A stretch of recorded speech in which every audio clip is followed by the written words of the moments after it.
welcome to looneybin Paintball. Today with me is Team Captain, the Crimson Grizzly of looneybin the Paintball. And always, remember, support your local pro shops. Enjoy, and always mind your parents. So, let's see here. Today's topic, very good topic. But first I need shout out. Because our paint that we purchased as of last game, as you may have noticed from our fancy little photos. Thank you, Yamada. You got darn, you know what I'm talking about. Now, this paint is Warren, and essentially paint we bought from our local paint shop, Bryson Paintball. If you're ever in the Hemet area, check them out. Cool cat. Tell him Tom sent you from looneybin Paintball. Alright, now we're going over a simple topic here. Shake and bake. Hoppers and e-hoppers. Now, e-hoppers, quite simply put, is anything with a battery in it. You know, I refer to anything with a computer chip as a clickety-click, which means this technically is said clickety-click. Now, here is our paintball caddy, green one, which means we usually kick this off to the group player pool, which is something that you should do as well. If you guys are friends, whatever, we know paintball's expensive. Divvy up the cost, you know? It doesn't have to be a solo thing, because you're definitely not Han Solo. Pun intended. Here we go. Now, let's start off here.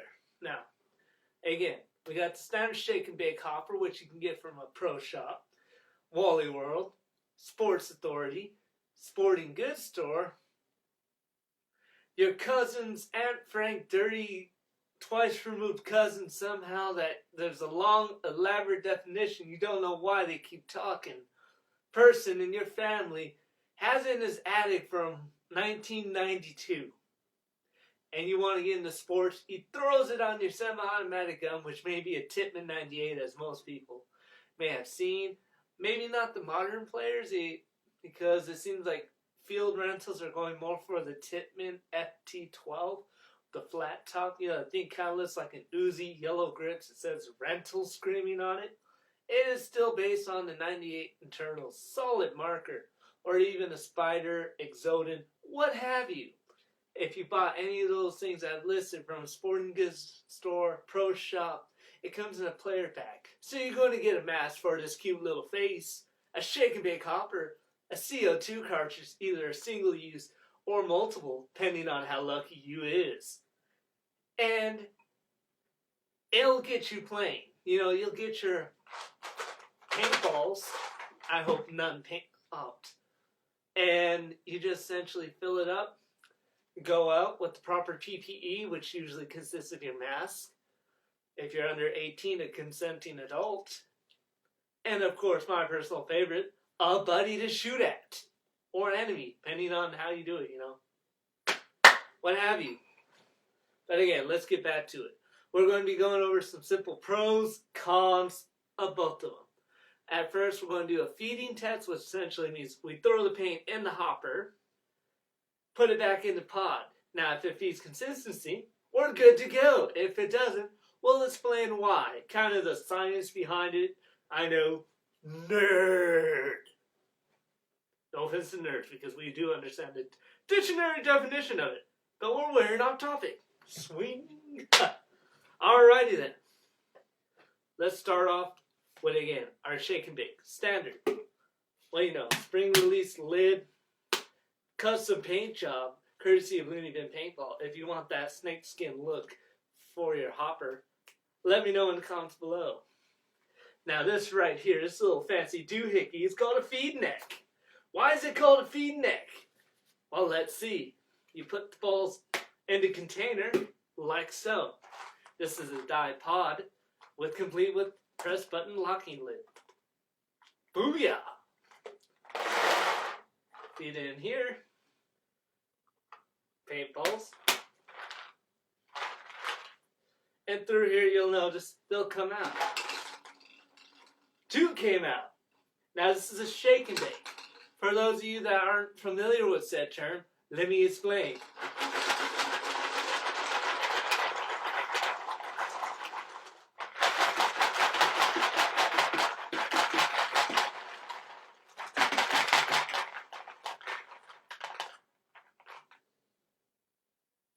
Shake and bake.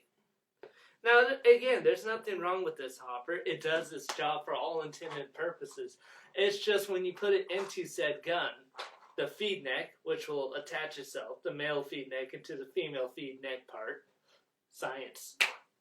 Now, essentially, what happens is there's a hole right here, and there's a bunch of balls trying to enter said hole. Problem with that is they're doing it out of gravity. So essentially, it is a gravity-fed hopper. Because the only thing powering the balls to go through the hole to enter your marker gun is gravity. And since all these balls are trying to go into one hole, you have the occasion to get clogged. Much like your sink, when something's blocking it, nothing flows through. There's, again, if you're playing, running around, shaking around, it usually isn't an issue, especially with semi-automatic markers or pumps. Pumps is a separate issue, but I can give you a brief definition. A pump is essentially a shotgun. Pull the trigger, pop. Then you got to pump the handle back, loading around into the breech. You slide the bolt forward to rack the round. Boom. Per one. It gets fancy. I'll go through a video later at date and time. But as of now, for all intended purposes, pros. It gets you going. They're $2 just about anywhere. Give or take inflation. Get it going. That's it. You can paint it, you can drop it, you destroy it, run over, your cat took it. Find $2 and change. Go to Wally World, go to your local pro shop, which we always recommend. If you don't, no worries. Wally World, there's plenty of options there. Craigslist. Now, this is my personal hopper right here. This is a dyed rotor. Not the R2, which is the latest and greatest. I'm more concerned about my family, and yes, this is something that me and my fiance do enjoy together. The money can go elsewhere. Ooh. Alrighty. Essentially what it means is there's a clickety-click in here, an electric chip that regulates it. Essentially it tells a motor to keep spinning to force the balls through the little feed neck. This right here is a speed feed, which all that essentially is either plastic or rubber fingers that you can just dump your balls in without flipping the lid. It's really an added feature, if you will. So there's nothing there. This little grip underneath is just, if there's a clog, like the gravity, click that, it unjams itself, because essentially all it's doing is backing the track back up. So again,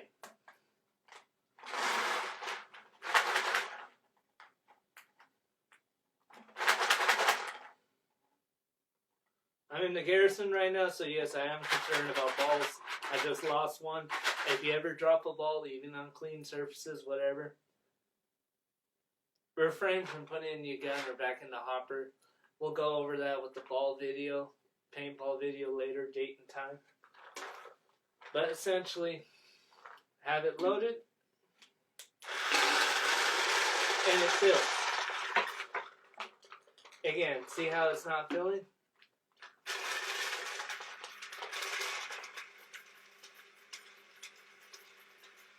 It's jammed.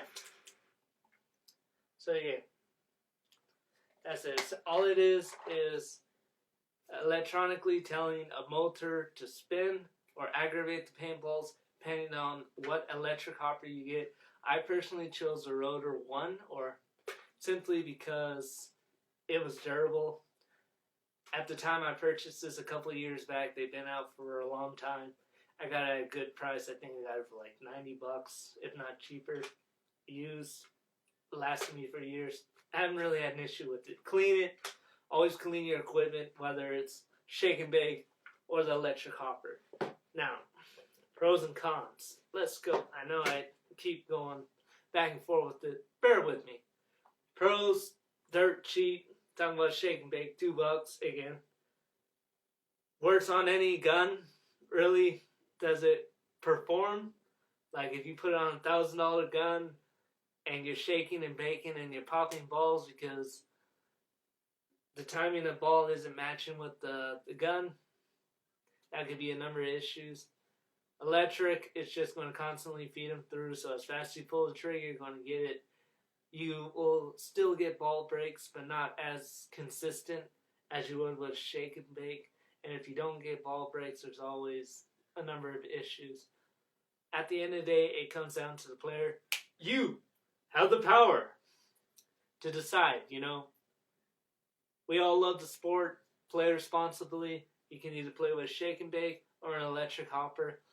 My fiance, the Black Death, personally loves running with these little shake and bakes. I like playing backfield. I'm anchor. I give my people time to flank. So I tend to rock with something a little bit bigger. And that gives me that consistency. But again, just some differences between the two. So if you're rocking the field with a plastic hopper with a rental, go for it, man. It's your sport. You're trying it to have fun, and that's all we can ever ask for at the end of the day. Thank you, and like and subscribe our page and our YouTube. Yes, we now have a YouTube. Check it out! Looneybin Paintball. Thank you, and have a wonderful day. Support your local pro shops, and don't forget, if you're ever in the Hemet area, check out Bryson's Paintball. Tell them Tom from Looneybin sent you. Good night.